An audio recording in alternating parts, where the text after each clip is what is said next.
merry-hearted little man. The fault. We believe that all men are created equal. To the magnificent mosaic that is America. From radio beacon to radio beacon. I am a dream.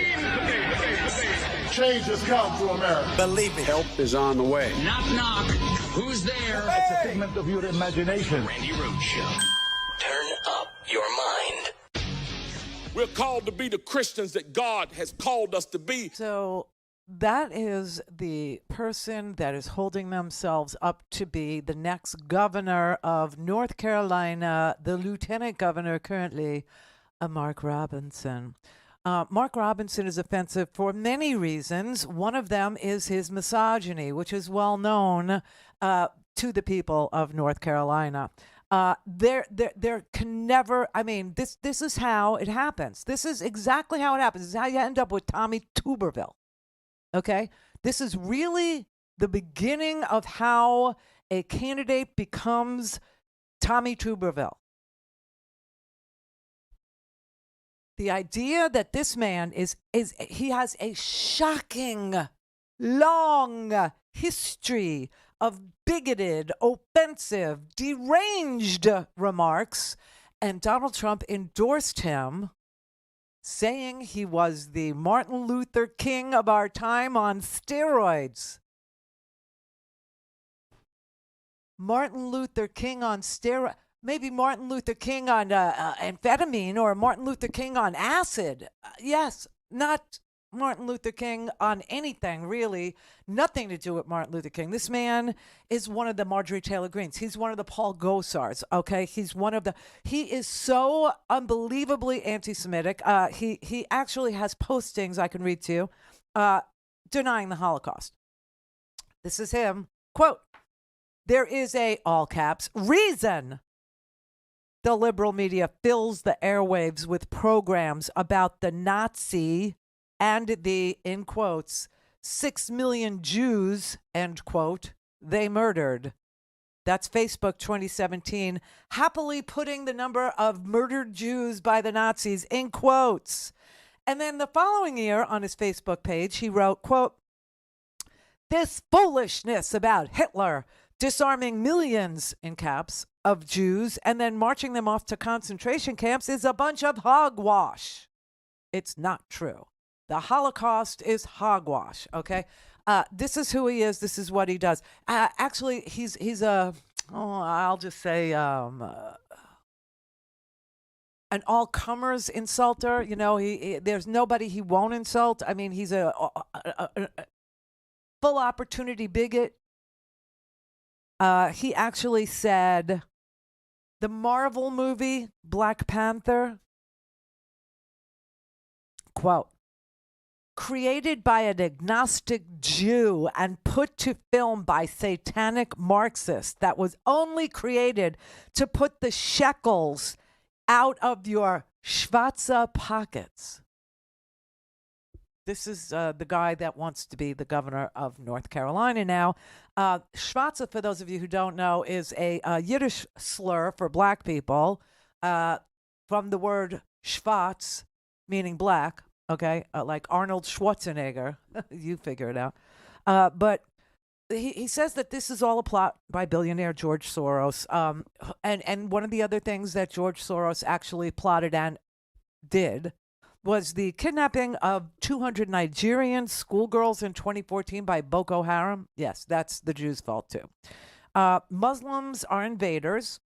He has Islamophobia that is, only shadowed by Donald Trump's. He calls Muslim Americans invaders who impose their will on their host by force. Muslim Americans are, quote, anti-American separatists who refuse to assimilate to our ways while demanding respect that they have not earned. Are you serious? Are you insane? He has referred to, of course, abortion as murder and a moral evil, equivalent to slavery.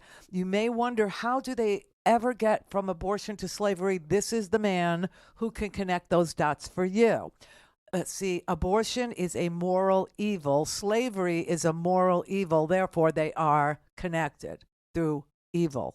Okay, that's how he gets. He doesn't want any abortion, but he would actually make sure it goes, below 6 weeks. And the really fun part about him is that it was uncovered that in 2012 he actually paid for his girlfriend to have an abortion, but he's sorry. Okay. And then when it comes to misogyny, of course, you see that, men only in his Bible, only men show courage. Only men are, called upon by God to do courageous things. Women, they're called upon to do that thing, according to him, to do that thing that they do. As if there are no female warriors in the Bible, as if there are no female heroes in the Bible, that there are no sheroes. Let's start with Eve. Okay, there's one. But he calls the girls who accused Harvey Weinstein of sexually assaulting them during the Me Too movement, same as Bill Cosby's, victims. He said that they wear whore dresses, everybody. And he defended Harvey Weinstein against the whore dress wearing actresses for protesting the sexual harassment visited upon them in their industry by the likes of Bill Cosby and Harvey Weinstein, right? It's a left-wing plot, he says, to silence them because they're the ones that commit sexual fornication and crimes, right? And then in various Facebook posts, he has taken to task prominent women of, non-whore dress wearing, like Joy Behar, not a whore dress wearing person. I think she's closer to 80 than you might imagine. But he called her a she-beast, a she-devil. Hillary Clinton is a heifer, and Michelle Obama, of course, is a man. She's a man. Her name is Michael. And Obama is married to a trans woman. Yeah, this is. I just don't understand all of the female voices I heard clapping and cheering for this man. I just don't get it. Well, it's self-hatred, self-loathing, obviously. I mean, what's complicated about women cheering for women to be limited in their right to vote, for women to be limited in their right to make choices, for them to make family choices about how big or who to marry. Women can't do that.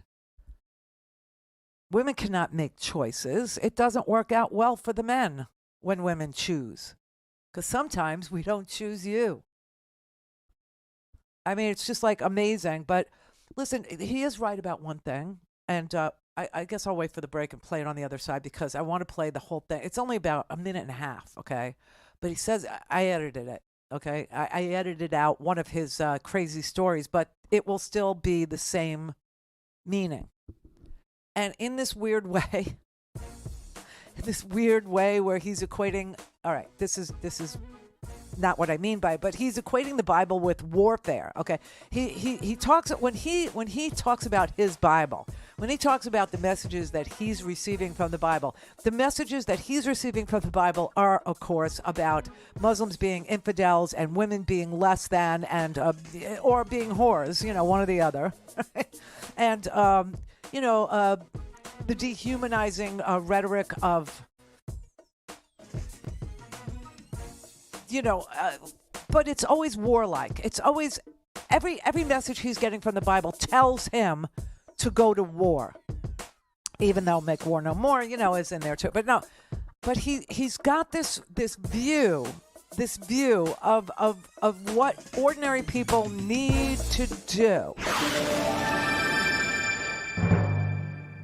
Don't have time to listen to the live show? Want to hear more on your schedule? Go to RandiRhodes.com and buy a stinking podcast.